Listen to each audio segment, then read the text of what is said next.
بروك اعطيه واحد ايش اسمك انت؟ انا ما ادري هذول انت ايش اسمك؟ محمد عيني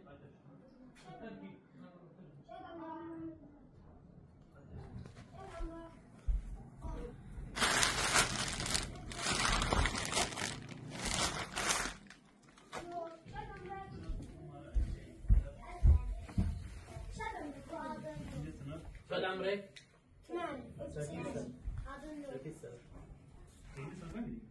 8 سنة عمرك. yaşında.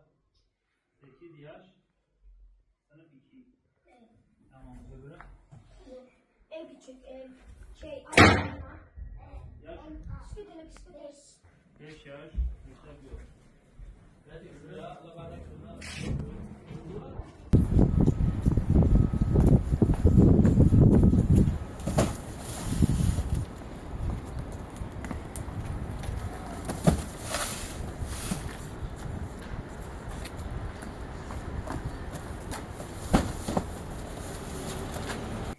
Bismillahirrahmanirrahim.